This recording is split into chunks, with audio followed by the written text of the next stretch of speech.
Stay tuned for the best radio talk show on Arab and American issues.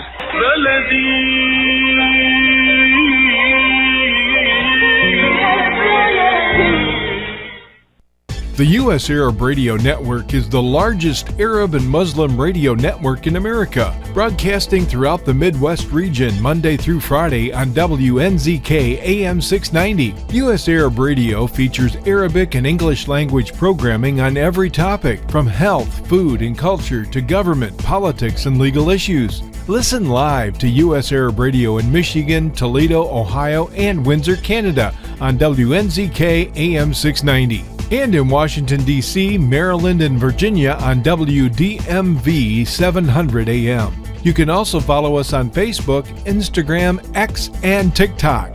So join us every day on the U.S. Arab Radio Network and check out our website at www.arabradio.us. Good morning and thank you for being with us. This is Khalil Hachem with US Arab Radio. Happy Friday. We have a great show for you today. As you well know, the biggest story at the end of the year, in addition to the holidays, the biggest story at the end of the year is the economy. What kind of an economy we've had so far? And are the holidays going to make up for the economy? What's going on? And then on the micro level for people, what's really going on? You know, what is the outlook for next year? How well have we done? Inflation, jobs, etc. And with us this morning is Dr. Vivek Singh. He's a full professor of finance at the University of Michigan-Dearborn. Good morning, and thank you for being with us. Thank you for having me, Khalil. Absolutely. So where are we? What's going on? What's going on with the economy? So Khalil, things surprisingly, in my opinion, have been better than expected. The way we started the year, with all the uncertainty which was unleashed through our new president's tariff wars. So there was a lot of apprehension amongst businesses, amongst people, rest of the world as to which way, how it's going to pan out. But surprisingly, the things have been somewhat better than expected, in the sense that we did grow this year. There was close to around 2% growth that we registered. And the job market, even though it's somewhat soft as of now, but it's not terrible. So it's people there. I say that in the sense that not many new jobs are being advertised, but at the same time, not many people are getting laid off either. So there is it's a kind of a weird job market where people have the job, but people have some apprehension that they might lose the job. But at least as of now, people are holding on to the job, and even though the new jobs are not being brought to the market as many, but things are not terrible. And as far as the interest rates go in general, the interest rates are headed downwards. They've already gone down a little bit, and I expect that they will continue to go down in the next couple of months. So by the time the next year comes, around the same time, my guess is my best guess. Of course, I could be totally wrong, but my best guess is could be anywhere around 75 basis point to 100 basis point lower than what they are today. Sure. You know, the growth wasn't big, but at least we had a growth this year. And presently, you know, as you mentioned, in addition, I mean, at the time where we have tariffs and we have all of these different factors, that the uncertainty that we live in, you know, is this something that we're still riding on the success we had prior to President taking over, President Trump? So Khalil, could you elaborate on that question?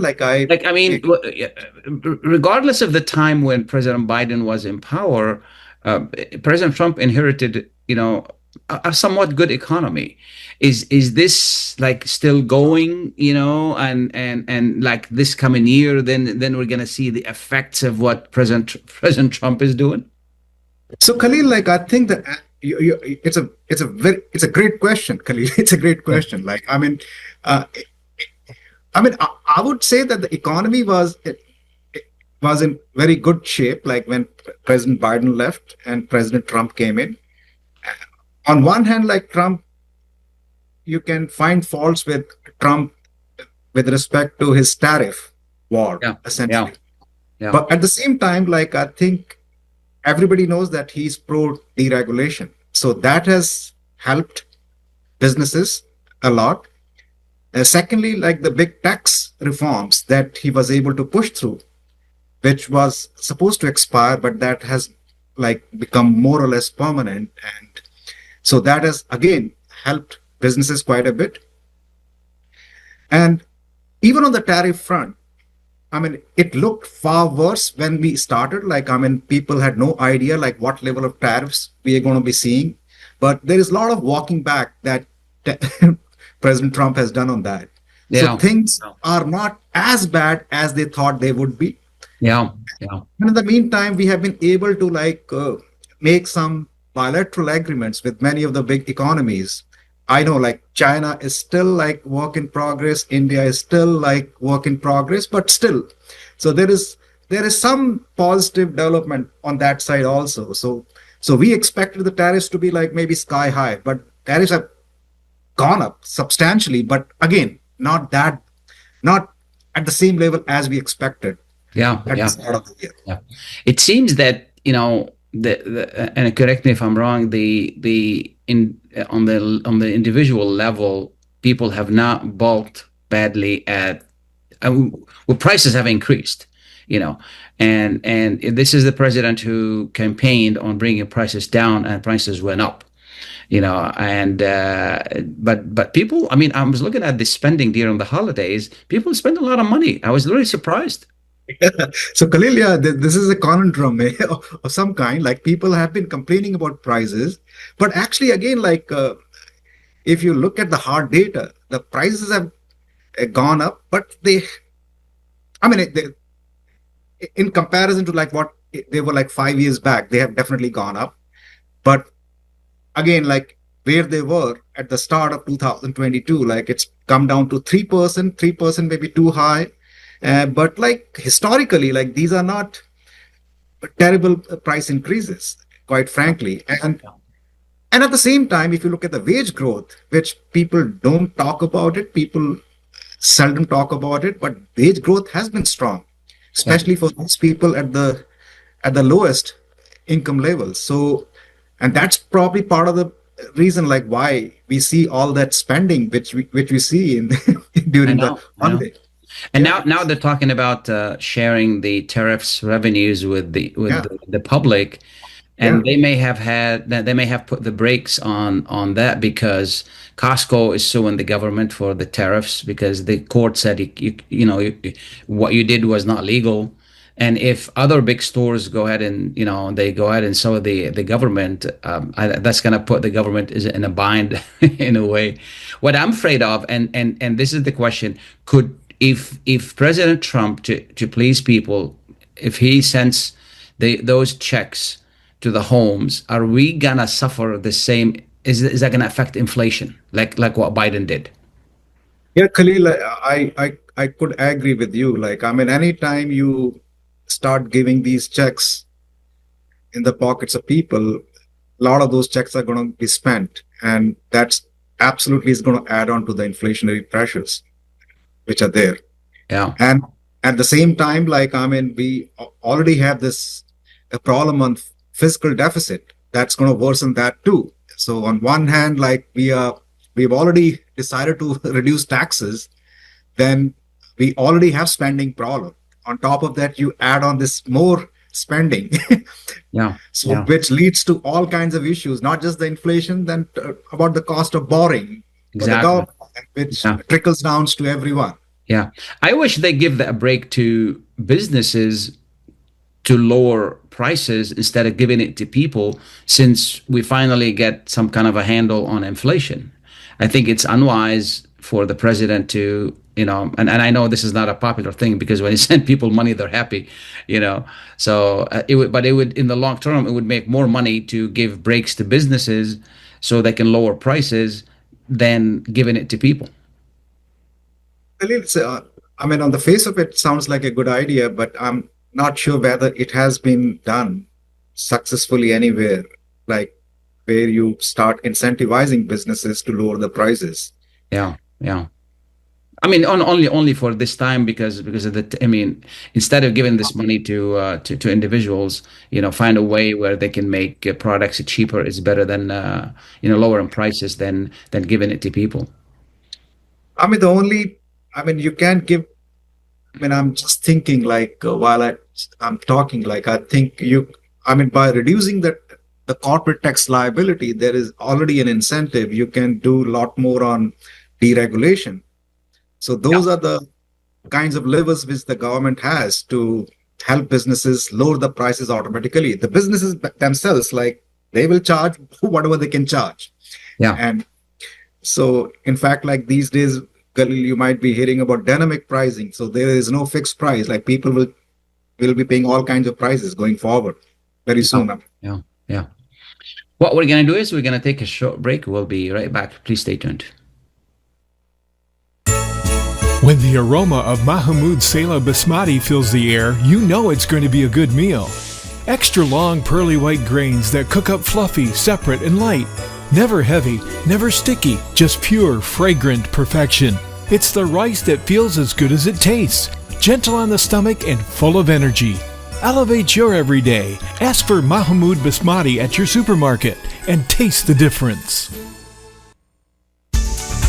Life for Relief and Development has now been rated as one of the best charities for humanitarian aid. Life's humanitarian projects span the globe, and Life is celebrating its 30th anniversary of providing essential life-saving aid to people and communities in 36 countries, regardless of race, color, religion, or cultural background. Where there is life, there is hope. And when disaster occurs here or around the world, including being one of the first responders to the Turkey-Syria earthquake crisis, Life for Relief and Development rushes in to provide food, medical aid, and shelter to those in need. We are looking to help the earthquake victims, and we take 0% overhead on emergency donations. So please help improve these efforts. Learn more about our involvement to help the helpless and bring hope where it's needed most, and make your tax-deductible donation to Life for Relief and Development now at lifeusa.org or call 248-424-7493. That's 248-424-7493. Lead is invisible, but the dangers are real. Michigan's blood lead testing law aims to help identify exposure to lead in young children. All children should be tested for lead at ages 1 and 2. If they've never been tested, they should get a test by age 6. To help your child stay healthy, talk to their doctor about a blood lead test or visit michigan.gov/myleadsafe. A message from the Michigan Department of Health and Human Services. Welcome back, and thank you for being with us. So we're discussing with Dr. Vivek Singh the current state of the economy, and I think growth was 1.6% GDP. Is that something like that? Somewhere around 2%. My guess is. Yeah, so something like 2%. You know, so and inflation is really inching toward. I think it's like 2.6, it's below 3, which is really good. The Feds did drop the rates twice, which is quarter point, I think twice or 3 times. And do you think they might drop it again? Yeah, Khalil, it's very likely. Given the way job market is, like, as I said, like the job market is not terrible, but the things are not moving in the right direction. Like, in the sense that like number of job openings have gone down. So given that fact that job market, if you don't do anything, the job market may the unemployment rate may increase suddenly. So I think because of that, I think the Fed has, at least to my reading is the Fed has decided, actually, I think inflation at the current time is not as big a risk as the unemployment is. So we have to do something about the interest rates, lower the interest rates to help the businesses, the consumers, to lower the cost of borrowing and all the positive things that happen when the cost of borrowing is lower.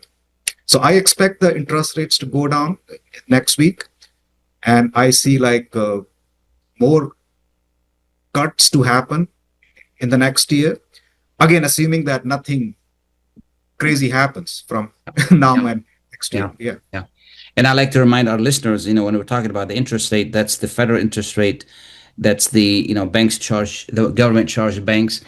And that's, added to that, whatever banks charge you. And that affects loans, credit cards, buying cars, buying homes.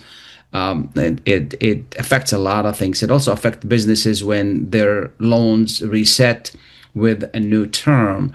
Currently the housing market, the current mortgage rate is between 6 and 7, still like 6.1, 6.2.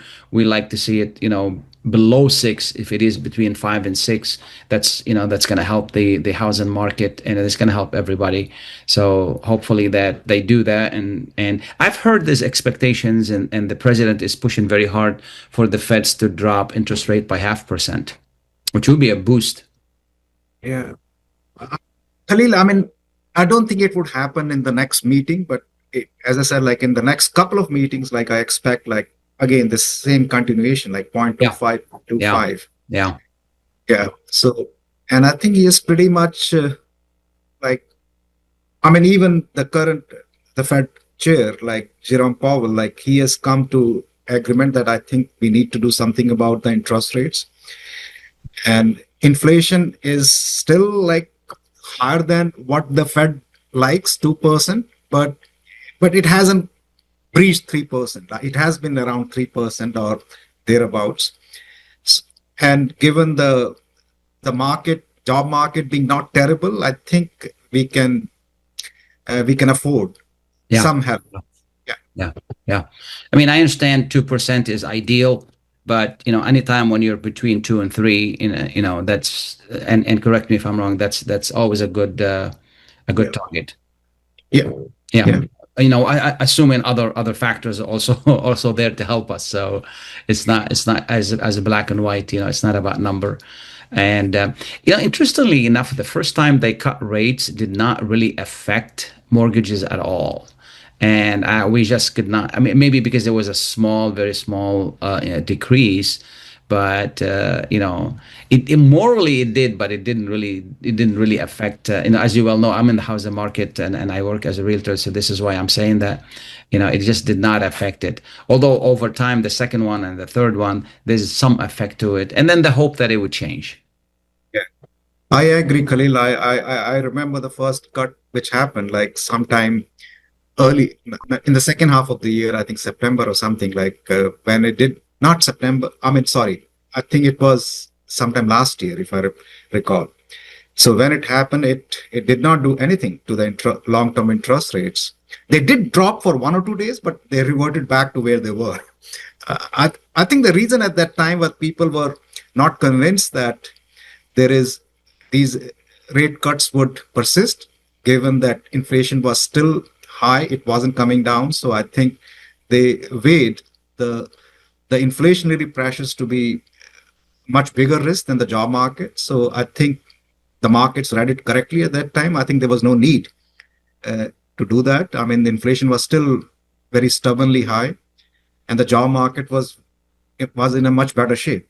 So people didn't expect these rates to persist, like these rate cuts to persist. In fact, like by cutting rates, they expected inflation to jump higher, which in turn boosts the expected interest rates going forward. Yeah. Speaking of unemployment, right now it's at 4.5, which is not bad. But, recently I've been hearing a lot more about people looking for jobs. Yeah. So, there was a time when there was like 3 openings per job applicant.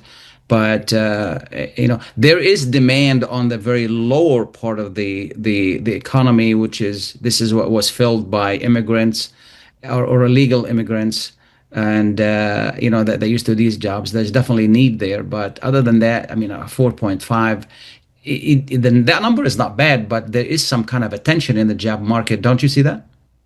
Absolutely, Khalil. I agree. I agree with everything that you said. I think that. By itself, 4.2, 4.3 is not a bad number historically. I think many countries would be very envious. Love to have that, yeah. Yeah. And even historically, this number hasn't is a great number. But at the same time, I mean, it's the job market is not heading in the right direction. It's in terms of the number of new job openings are not increasing at the same pace as the number of people who are looking for jobs. So on one hand, like in some sense, like because of all this deportation and borders being literally closed as far as southern border is concerned, so that has reduced the labor supply. So which in some weird sense is helping. Yeah. Like the number of jobs are fewer, but like the number of people looking for jobs are not as many. So the labor supply has gone down and the demand for labor has gone down. So there is a weird sort of equilibrium there. Yeah. The lack of reporting because of the shutdown, we didn't get numbers from the government. Normally when the President Trump is talking tough about certain things, to me is like, what are you trying to hide? And I'm not sure if he's hiding some bad news in regard to those statistics, because we don't have them.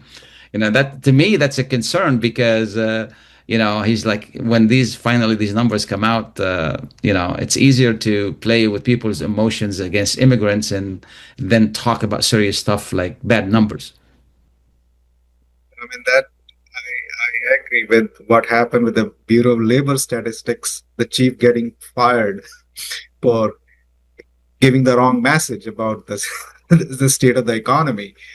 And but the shutdown, like I can't entirely blame President Trump for this. Like it happened because of the Congress, the gridlock that we have seen in the Congress for now decades, where every time there is a thing like this, then depending upon who is in the White House, the other party will make it difficult. Yeah. So I'll blame both the parties for this, actually. Yeah. So, and I do agree, when the numbers are not there, like it becomes even more difficult. Yeah. Or Fed to do anything.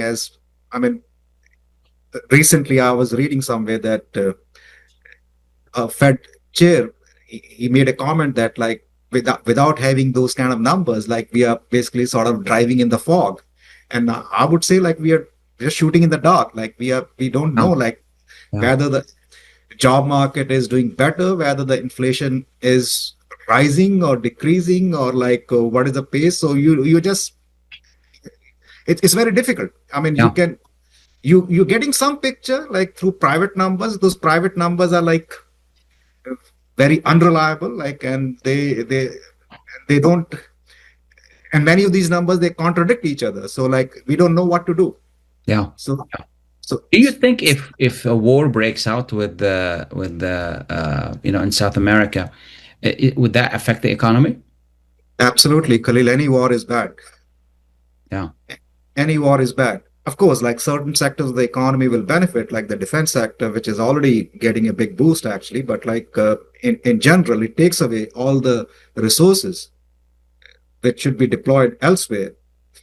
And of course, it's going to be a big cost to the federal government. Like it's yeah. You add on all the uncertainties, like to businesses, like the gasoline prices and like the prices of commodities in general, everything goes up. Yeah. Are you surprised how cheap gasoline is? Yes. I'm pleasantly surprised, but it's like, my God, this is the holidays and then it's, yesterday I filled up for $2.39. We haven't seen that for a long time. We haven't seen that for a long time. They're back up today again, but like again, that they're much lower than what they used to be. Yeah. And my guess is like if we can bring this Ukraine and Russian war to an end, I think the prices will come down even more. Yeah. So what's the outlook for next year? What should we expect? So I think the economy will not be great, but like they will not. I expect the growth rate to come down a little bit, but not by much. So maybe around from 2 to maybe 1.5 to 1, around somewhere 2, like maybe 1.7, something like that. And the reason why I'm very optimistic is because I think a lot of uncertainty with respect to tariffs is behind us, in some sense, that people have learned to adapt, or the people know that, okay, what president is up to doing. So that is one thing. And then I talked about all these trade agreements that we have been able to execute. That has helped. Secondly, I think the interest rates will continue to drop in the foreseeable future, which should be a big help to the economy. And of course, these tax breaks that businesses are going to be enjoying going forward, that should help in more investments. And the biggest thing that we did not talk about, this AI, the big build out which is happening in this AI. Yeah. That is actually, I mean, even this year, like that is what has helped the economy to hum and like go along with, despite all this uncertainty, because we are spending like gangbusters, the amount of money which is going in. And I expect this build out will continue next year and even going forward. Mm-hmm. So a lot of, literally trillions of dollars are being invested. And I think this right now, much of the investment is happening in maybe Western Europe and US and China, but I think this will spread to other countries. And when that happens, I think that's going to be good for everyone. Yes, absolutely. And I hope that, it would not become like a bubble. China could come up with, right now you could use some Chinese AI stuff for almost for free. And, because it becomes a bubble in the US and then China decides to offer it for free, that's going to burst that bubble. Yeah, Khalil, I mean, there is always, with any new technology, like be it railways or like internet, I think there is some overinvestment that does happen. But in the end, I think of course, not everybody will survive. Some will survive, but the technology, the fruits of the technology will be reaped by everyone. So, I mean, everybody will benefit. I know there will be some winners and losers. Yeah. It as you said, it just hopefully that they continue cutting the rates and they get a handle on inflation and they may not be registered great growth, but at the end of the day, as long as people are working, that's what it comes down to. People have jobs. They're going to keep their home. They're going to keep their car. They're going to keep everything else. Is there anything I haven't asked you that people need to know about the economy for next year?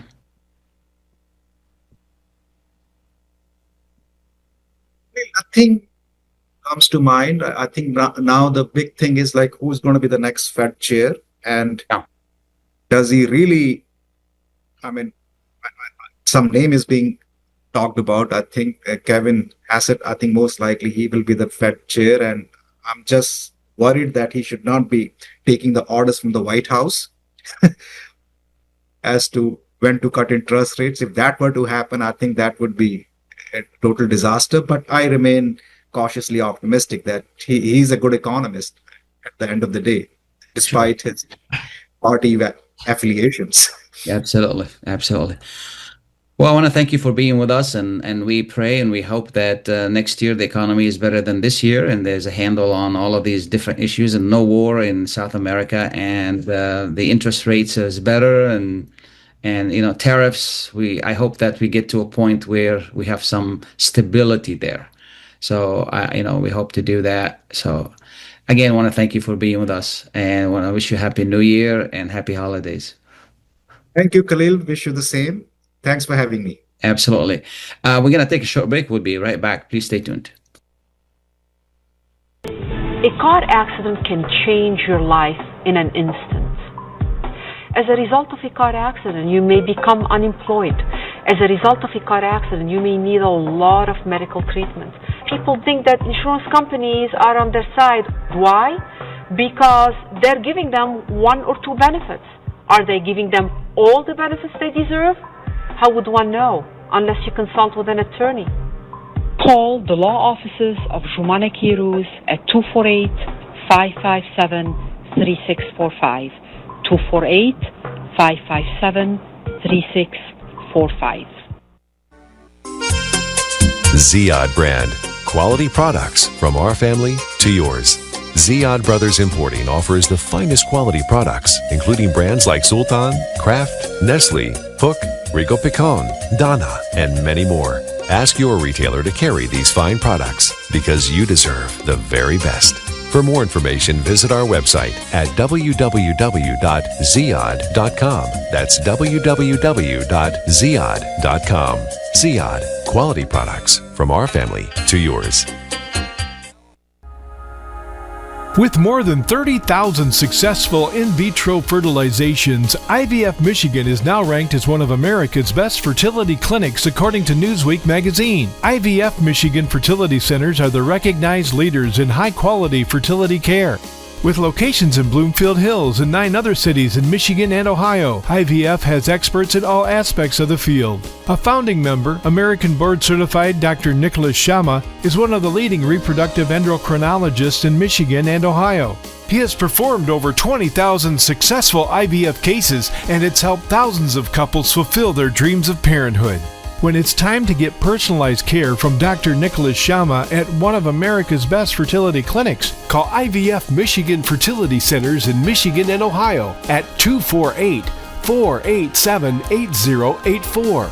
That's 248-487-8084. Arab Center Washington, D.C. was established in 2015 to serve as a Washington-based authoritative research center on the Arab world and U.S. policies in the region. My name is Khalil Hachem, and I'm the Executive Director of Arab Center, Washington, D.C. I am Tamara Kharoub. I'm the Deputy Executive Director and Senior Fellow here. Our mission at Arab Center, Washington, D.C. has been to provide Arab perspectives to U.S. policy conversations and to highlight rights-centered approaches to policymaking as a way to serve the causes of human rights, democracy, just and peaceful resolution to conflict, and constructive long-term U.S. interest in the region. Our work also addresses fundamental aspects of U.S.-Arab relations through timely and objective academic research, policy analysis, and educational exchange, reaching millions of people here in the United States and around the world.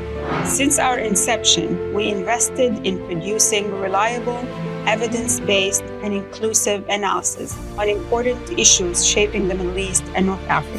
We would like to invite you personally to check out our publications and events at arabcenterdc.org. And please follow our social media platforms for timely responses to news, events, and current affairs. arabcenterdc.org. When the aroma of Mahmoud Saleh Basmati fills the air, you know it's going to be a good meal. Extra long pearly white grains that cook up fluffy, separate, and light. Never heavy, never sticky, just pure, fragrant perfection. It's the rice that feels as good as it tastes. Gentle on the stomach and full of energy. Elevate your everyday. Ask for Mahmoud Basmati at your supermarket and taste the difference. Welcome back and thank you for being with us. This is Khalil Hachem with US Arab Radio. I would like to thank Dr. Singh for being with us discussing the economy and the economic outlook for next year. So far, the economy is still holding. We're still okay. We're struggling a little bit, but we're still okay. We're not sure what is going to happen next year, depending on how inflation behaves and whether President Trump is going to abandon his tariff adventures or not, which have not worked. You know, as you well know, we talked about this before. Tariffs don't work. They have injected uncertainty in the economy here and in the U.S., that is, and abroad. We wait to see. We shall see what's going to happen. It would also depend on unemployment as well. The numbers are slipping slowly. It's not too late to change course and save the economy. It depends on what President Trump would do. And now we're going to switch to a different topic. It's really a good topic here. Our community is growing fast in number and strength. We have elected mayors, judges, congresspeople, and officials at the state level, local level. This community is really growing fast, and we're happy to report that. And now we have a candidate who wants to run for state senate. Abbas Alawieh is with us this morning. He is a candidate for Michigan State Senate District 2. The district includes Dearborn, Dearborn Heights, Allen Park, Melvindale, and parts of Taylor and Detroit. Good morning. Good morning, Abbas, and thank you for being with us. Good morning, Khalil. How are you? It's great to be on with you. Thank you. Thank you. Tell us a little about you. Well, my name is Abbas Alawieh. I grew up here in the city of Dearborn, Michigan, just 4 houses away from the most consistently delicious restaurant in Dearborn, El Emir restaurant, right on Warren and Miller. I grew up to be actually very fortunate. I went to Fortson High School and got a BREM scholarship, which allowed for me to go to the University of Michigan for my undergraduate on a full tuition scholarship. And then I ended up getting my master's degree at the University of Michigan as well, in public and global health. I went out to DC, worked on a USAID project, and then got involved in a campaign for Congress, for former Congressman Andy Levin, when I helped Andy win and joined him in the 116th Congress. I worked in Congress first as a policy advisor, then as a legislative director for Congresswoman Rashida Tlaib, and then eventually as a chief of staff for Congresswoman Cori Bush. It was about 3 years into my work for Congresswoman Cori Bush that I got a call that, you know, none of us ever want to get from family.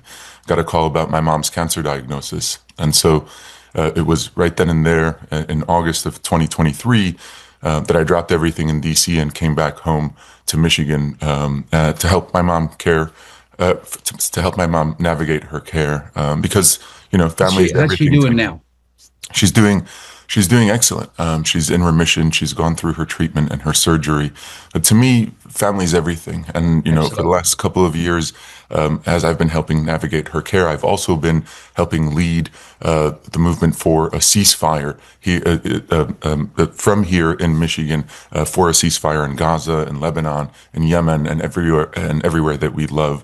And because family is everything to me, one of the things that has really been on my mind as I've been leading the ceasefire work is any national politics that prioritizes war abroad when we have urgent needs right here at home, as you were mentioning, Mr. Hachem, the urgent economic needs here at home, that's a politics that's broken. And so for me, that's why I'm deciding to run for state senate here in Michigan's 2nd district that includes Dearborn, Dearborn Heights, Allen Park, Melvindale, and parts of Taylor and Detroit, because family is everything to me, and I want to take care of every person in this district like their family to me.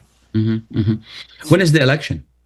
The election is August 4th, 2026. And so, you know, that doesn't mean that that's the only day to vote. Of course, there's absentee voting, there's early voting that happens in Michigan. And so what I like to say isn't that you have to vote on August 4th, you have to vote by August 4th, because, you know, a lot of Arab Americans here in the area and others in general might be traveling during the summer months. And so it's important to make a plan for voting because there's a real opportunity here. They've recently redrawn this district that actually includes a lot more of our Arab American community than we've ever had in one Senate district before.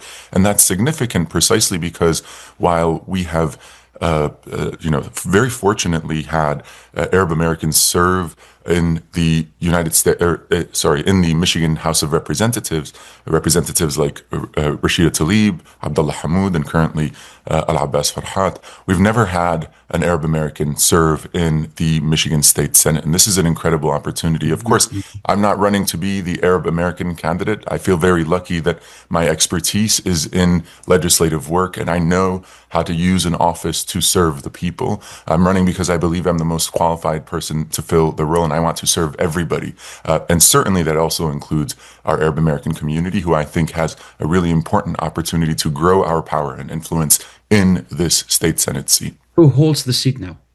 Currently, the seat is held by State Senator Sylvia Santana. Of course, Senator Santana is term limited in this role, so she will not be running again.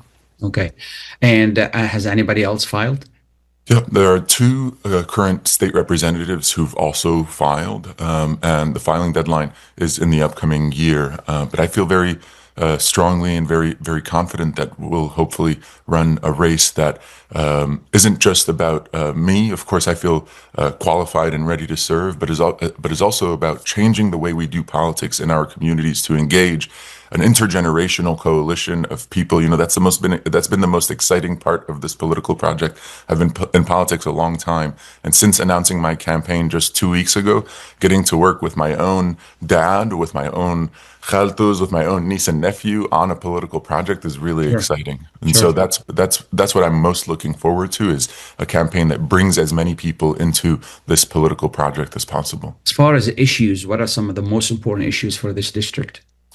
Yeah, so I think being here in this district and understanding how important family and community is, I think we need a politics of taking care of one another. And so what I'm actually running on is a care agenda. What that means is I want to be judged based on how much resources I bring to this district to take care of everyone from our newest newborns to our eldest elders.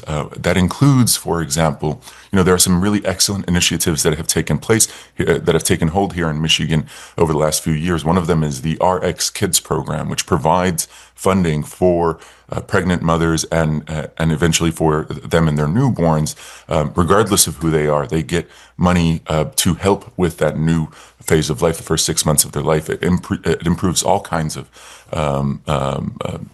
outcomes for new mothers. And so that RX Kids program exists in some parts of this district too, but doesn't exist in other parts of it. What I want to advocate for is for that program to become permanent, so that it serves every person who's every new mom here in this state Senate district. And we need to make that program permanent statewide. I think that would put Michigan at the leading edge here in our country. Is that a state funding or is that a federal funding? Yeah, that's state level funding, and we were, through a lot of excellent advocacy here in the state, that program passed this year. But I also there's so much more than that. I want to advocate for universal childcare. A lot of new families can't get ahead because they're paying more for childcare than they are for their mortgage or their rent, and there are really creative ways that we can come together to make sure that we're helping families not have this really heavy burden on them. And more than anything, I want to focus on keeping our prices low. I want to focus on the idea that our elders shouldn't have to be scraping by just to afford their groceries. And also on the topic of our elders, we need to make sure that our elders don't continue to fall victim to scam after scam that is targeting people using increasingly sophisticated methods like AI. We need to protect our people because there are so many opportunities in some of the innovations in technology that are coming up, like AI. But there's also so much care that we have to have for especially our elders who are going to be the target of more and more attacks using this technology. Why should people vote for you? People should vote for me because I'm the best person for the job. I have the experience. I can bring the perspective not just of how legislation works on the inside, but how to connect it to our communities and use a Senate office to be laser focused on what I can do for you. I'm eager to serve, and I want to connect the dots between our most local conversations here locally to my national relationships in DC and my statewide relationships in Lansing, and I want to serve you like you're my own family. Is there anything I haven't asked you that people need to know?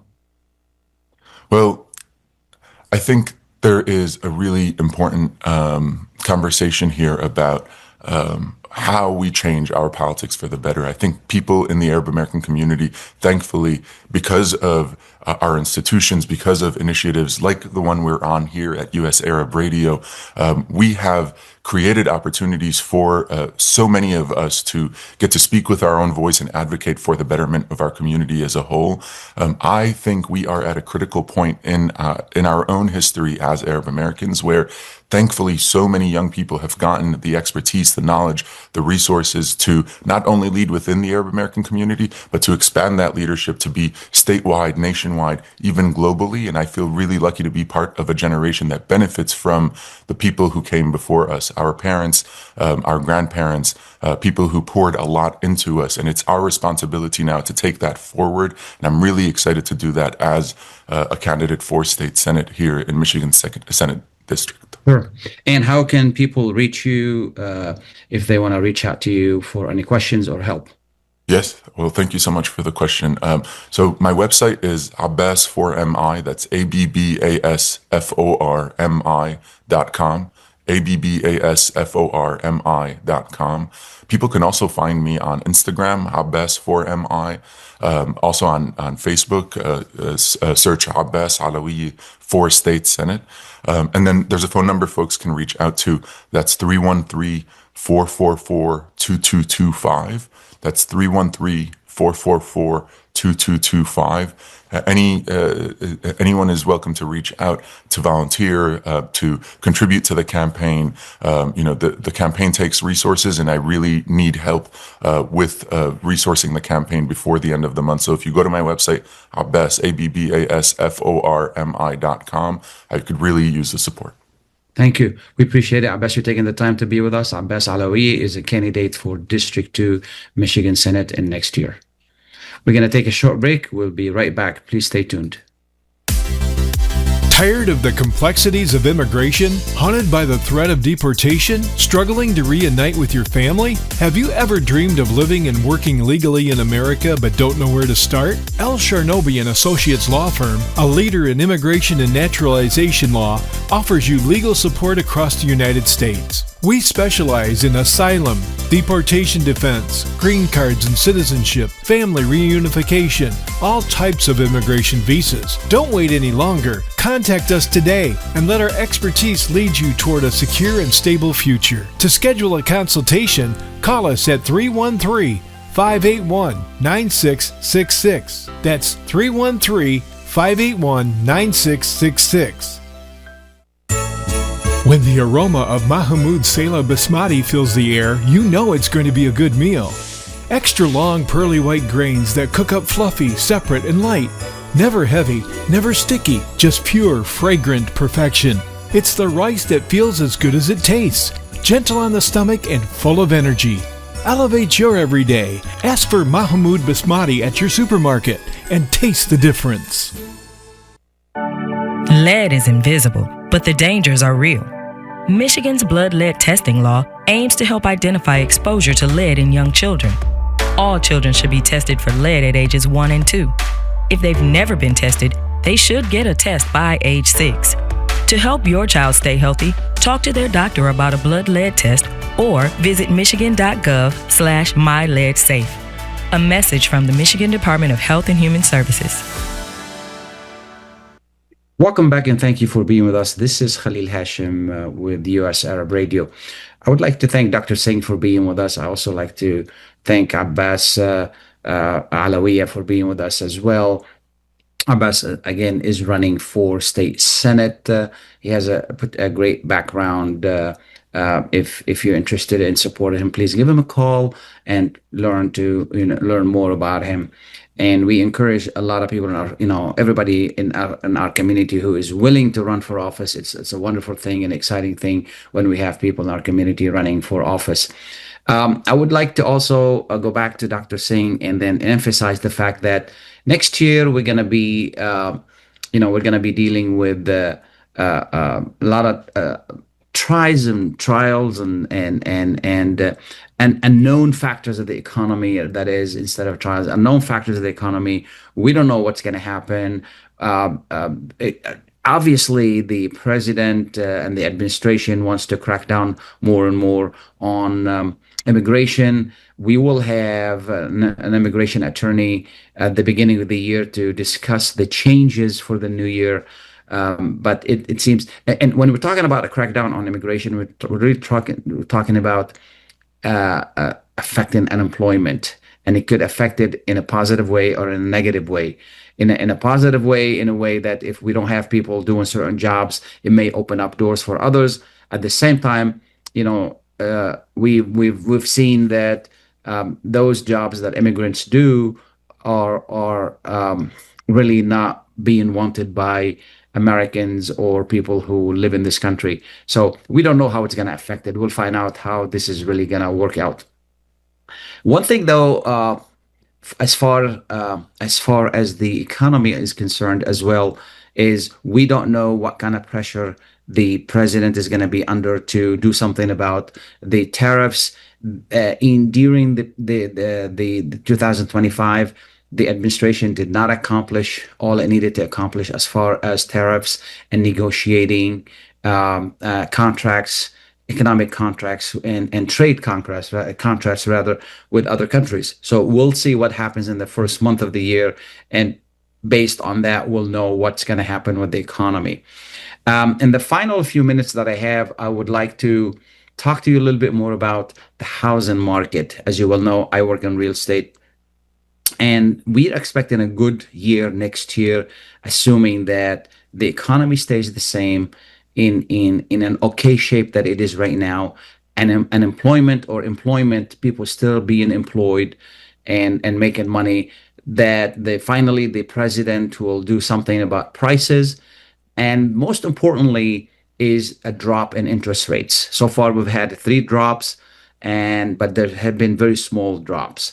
They did not produce as much impact on interest rates as far as if you're buying a home or if you are buying anything else. But we hope next year they're going to be a lot more aggressive, bringing in those numbers down. And right now it's pretty close to 6.3.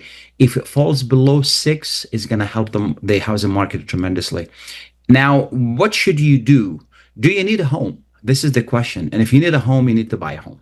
If you don't need a home, then you can wait. But if you do need a home, you need to buy a home, no matter what the interest rate is, because you need to get into your home. And the reason I'm saying this is that even if interest rate's still around 6.3, if you buy a home now, 6 months from now, a year from now, you can refinance and you can get the rate you want. The benefit of buying a home during high rates, it might cost you a little bit more for the loan, to get the loan, but we can negotiate with seller. And this is something very important, because if you save 10, 15,000 on the price of the home, this is really a good thing. So it's important that for you to buy that home now, and then because we can negotiate with sellers, and then later on you can refinance and you can bring interest rate down. If you're selling a home, this is still a good time. If you are going to, you're gonna be able to get a good price for it, because prices are still high, inventory is still limited. We don't have as many homes on the market as much as we used to, few before COVID or a few years before that. So since homes are limited, sellers are still getting a really good price. However, if the interest rate goes down more, then more buyers are going to enter the market and the prices are going to go up. And it's an inverse relation. Every time that the interest rates are down, go down, then home prices go up because of the demand. And more buyers enter the market as well, because when interest rates are down, buyers are qualified for more loans. So that could increase your loan from 300,000, for example, to maybe 320 or 325. And that allows you to really, bid on the home or get into the home that you really need to get. So it's really important to do that. In the meantime, if you're in the, if you want to buy a home, you need to get with somebody who is you trust and who is really, really good with numbers. And that is a loan person, and we see this and we suffer through it a lot, is that, your cousin, your friend, whatever it is, works at a mortgage company, and then you go to that person and you say, I want a home, and they don't do their homework correctly. They don't give you the right numbers. They don't lock in the rate for you. They don't tell you exactly what are the fees that you're going to be paying, and they don't put the information into the system to make sure that you're going to get the house. And this is really a problem, because this could jeopardize and could threaten the deposit you put. When we're buying a home, we put a deposit, on the house, $3,000, $4,000, $5,000. This shows, it's called earnest money deposit. It's showing that you really want to buy a home in good faith, and you're asking sellers to accept your offer and take that home off the market. And the price of that is that you're risking $3,000. Now, if the loan officer didn't do his or her job correctly, and then they cannot justify why you cannot get a loan, you may lose your deposit. And I don't want you to do that. And I don't want to be in a position where I want to fight for your deposit. I want to fight a losing battle, because I don't want you to lose your deposit. But if there is a really good case that, you know what, we tried, and then there's so many circumstances where you could not get a home, then you can get your deposit back. This is why it's crucial that you work with someone who is really, really good in giving you the correct numbers, and then tells you what your payment is going to be, tells you what your best option, because there are options where are you going to put 3%, 5%, 20%, and what are the benefits of doing that? Because each case is different. And are these really good? Are they going to benefit you? The other thing is that loan officer needs to communicate with you. If they don't communicate with you, if you call them and they don't answer the phone, if your real estate agent calls them and they don't talk to them, something is wrong. Okay, they need to be able to call you back, give you information, and make sure that you are being informed every step of the way. Because at the end of the day, this is your money. This is what you need to really know. What the money is. The finance part is a huge part of buying a home, because if you cannot bring the finances together, the deal is not going to go through, and you're going to be crushed. Finally, you found the home that you really, really like after searching for 2 to 3 years, 2 to 3 months, and then you go ahead and so finally you get the home that you want, and then you find out, guess what? I can't really buy that home because I cannot close on it, or the finances are not there, or whatever the circumstances are. Somebody promised you a gift and you cannot get that gift. Somebody promised to be your co-signer and now they changed their mind. You need to make sure all of these things are taken care of and they are in progress. This is why it's very important that you work with really a good loan officer. Okay, we cannot tell you as real estate agents, we cannot tell you who to work with because of rules and regulations. We can make recommendations. I can give you a sheet. When you work with me, I give you a sheet of names and say, these are 3, 4, 5 different people who are really good. Talk to them, talk to a few of them, and then see which one is going to give you a better deal. And that's the best way to go.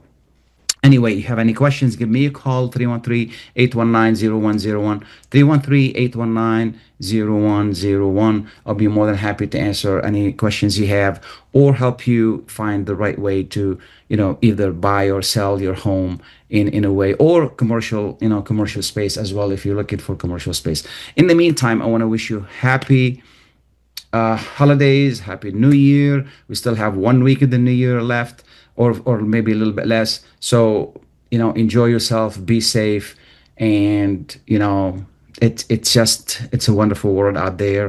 And I'm sure, I wish you that you'll be blessed and you'll be safe. Thank you, Michael. Thank you, Layla. Thank you, everyone, for giving us the opportunity to talk to you. Thank you so much and goodbye. من قلب بافاريا، حيث المذاق يبدأ من النبع. بافاريا سمالت، مشروب شعير بافاريا الخالي من الكحول، الآن بشكل جديد ومنعش ونفس الطعم الرائع. بافاريا سمالت، مشروب شعير غازي خال من الكحول، مصنع من أفضل المكونات الطبيعية والمياه المعدنية العذبة، مع لمسة نبات الجنجل التي تعطيه نكهته المميزة. ولمحبي نكهات الفواكه، تذوقوا بافاريا سمالت بنكهة التفاح الطبيعي وحلاوته المتوازنة. بافاريا سمالت، الانتعاش على أصوله.